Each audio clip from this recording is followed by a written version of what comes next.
Olá, famílias educadoras! Mais uma vez nós estamos aqui para tratar de um tema muito importante.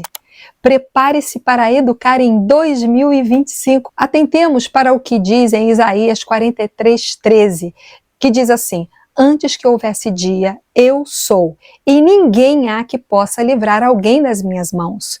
Agindo eu, quem impedirá? Essa é a palavra de ordem, queridas famílias. Então, vamos tratar de um tema importante para que você fique preparado, a fim de que não só conheça a lei do alto, a lei de Deus, mas também a lei dos homens, que pode certamente estar a favor das famílias educadoras. A frase, ninguém será obrigado a fazer ou deixar de fazer alguma coisa, se não em virtude da lei, está expressa no inciso 2 do artigo 5º da nossa Constituição Federal, descrita em 1988. Esta frase é a expressão do princípio da legalidade, que garante a liberdade do cidadão brasileiro. O princípio da legalidade é um mecanismo constitucional que protege o cidadão e subordina a administração pública à vontade popular, desde que de forma ordeira. E é exatamente assim que trabalham as famílias educadoras, de forma ordeira. O princípio da legalidade é um dos pressupostos do Estado de Direito, pois o Estado também deve estar submisso à lei. Não fossem as instituições, o Estado estaria desgovernado. Porém, uma vez que se abram mão das instituições, o que resta para o povo? Em um sentido amplo, relacionado com generosidade, compaixão e preocupação em valorizar os atributos e realizações da população em respeito aos princípios de cada indivíduo. E o que justifica o poder do Estado? A justificativa do Estado é um tema central da teoria política, e sua compreensão varia entre diferentes ideologias e correntes de pensamento. A justificativa do Estado é o fundamento que sustenta a legitimidade da autoridade do governo sobre uma sociedade. Porém, é possível que nós tenhamos de entender e interpretar o que isso significa. Não obstante, parece haver um equívoco, já que em nosso país a ideia é de que o governo atenda aos anseios do povo e respeite as liberdades individuais. Quem deu autoridade à Bíblia? Vamos ver? Toda autoridade vem de Deus, conforme diz Romanos 3:1.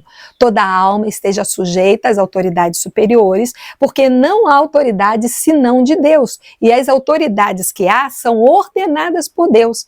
Então, o texto autoritativo refere-se a Deus e Jesus quando se trata de autoridade, a autoridade das Escrituras. Por isso, toda autoridade humana só pode ser autoridade delegada por Deus.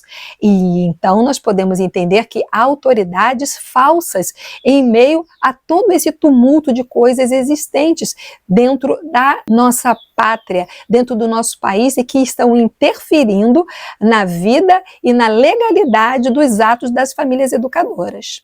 O que Jesus disse sobre autoridade? Bom, Jesus respondeu: nenhuma autoridade teria sobre mim se de cima não te fosse dada. Por isso, quem me entregou a ti, maior pecado tem. Jesus, na realidade, se entregou por nós. E aqueles que se rogaram a impor juízo sobre eles ficaram na categoria dos que não sabem o que fazem.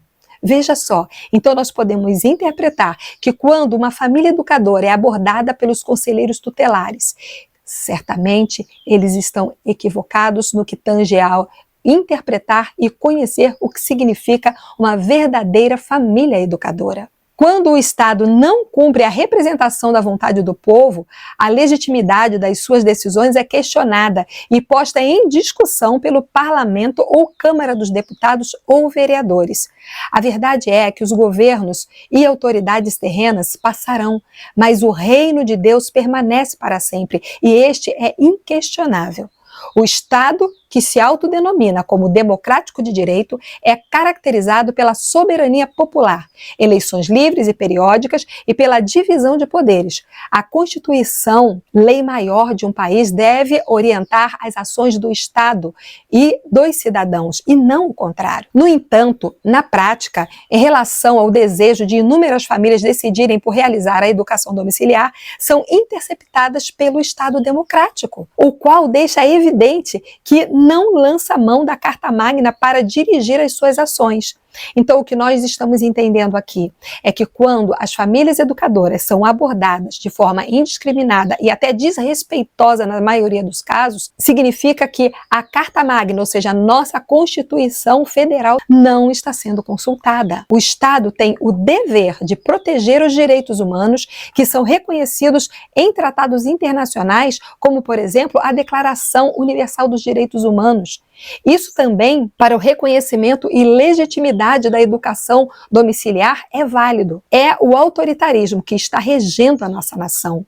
Um estado de exceção, um estado de total desrespeito às leis combinadas para o bom exercício do Estado e da população. E, como a palavra de Deus nos afirma, é melhor obedecer a Deus que a homens. Entendam bem, famílias educadoras.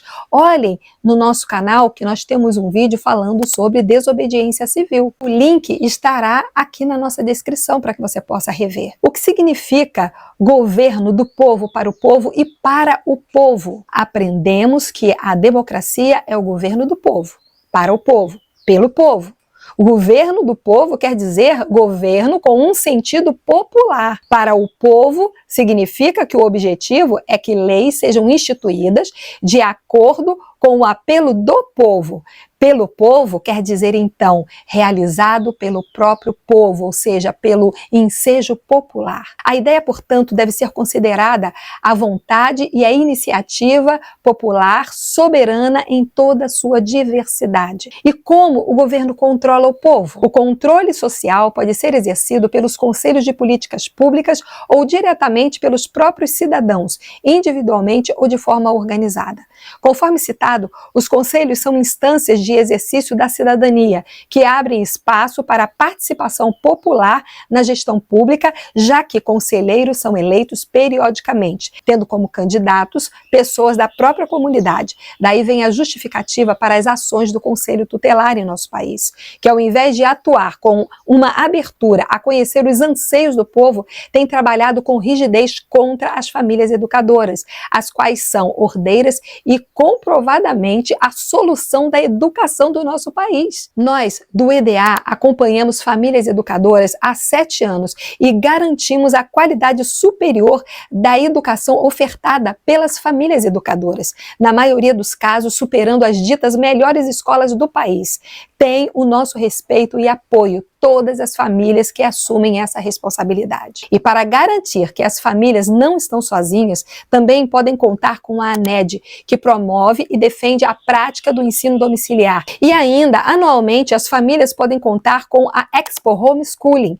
Isso demonstra que o ensino domiciliar não é qualquer coisa, é um movimento, um apelo de uma parcela da população que deve ser considerado e respeitado. Em 2022, foi realizada a primeira Expo Homeschooling de forma presencial em Brasília e logo se constituiu o maior evento de educação domiciliar da América Latina, com 700 participantes apenas. Já na Expo Homeschooling de 2023 também não foi diferente, alcançando 1.200 pessoas, promovendo conexões, experiências e encorajamento que tem transformado a realidade de milhares de famílias. E agora, na Expo Homeschooling de 2024, realizada em São Paulo, com 3.000 pessoas alcançadas, expandindo com mais entregas de conteúdos e oportunidades para aqueles que educam e vivem para a próxima geração. Então, diga-se de passagem que esses participantes foram as poucas pessoas que se encorajaram e que tiveram as oportunidades de estarem num evento como esse. No entanto, nós já sabemos e temos conhecimento que há mais de 70.000 famílias praticando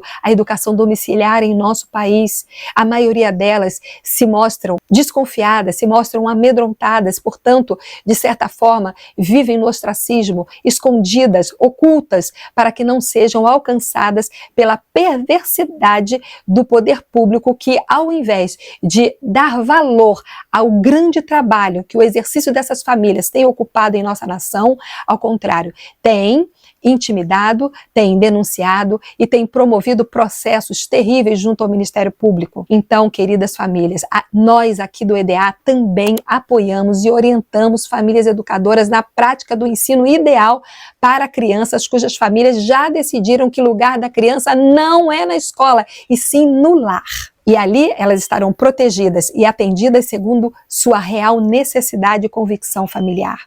E caso o seu filho ainda frequente escola, nada impede que as famílias façam um contraponto, utilizando o nosso material para enriquecer e superar a dose genérica ofertada pelo sistema. Conosco, vocês também poderão adquirir materiais diversos para o enriquecimento do desenvolvimento da sua criança, ainda tendo como nosso carro-chefe a coleção Família Educadora, que contempla o estudante dos 3 aos 14 anos de idade. Oferecemos serviços também de avaliação do desenvolvimento, apoio psicopedagógico, assessoria, planejamento curricular, orientações e muito mais. Então, basta você nos procurar, entrar em contato na missãoeda.com.br e nós estamos aqui para satisfazer a sua necessidade de informação e de educação em relação ao ensino domiciliar também em 2025. Pode contar conosco. E esse é o nosso último vídeo do ano e nós temos agora em frente mais uma jornada, onde nós poderemos interagir e unidos reforçar o desejo de todas as famílias educadoras para que seja consolidado, aceito e regulamentado a educação domiciliar no nosso Brasil. Não desistam, famílias, nós estamos com você. E até lá!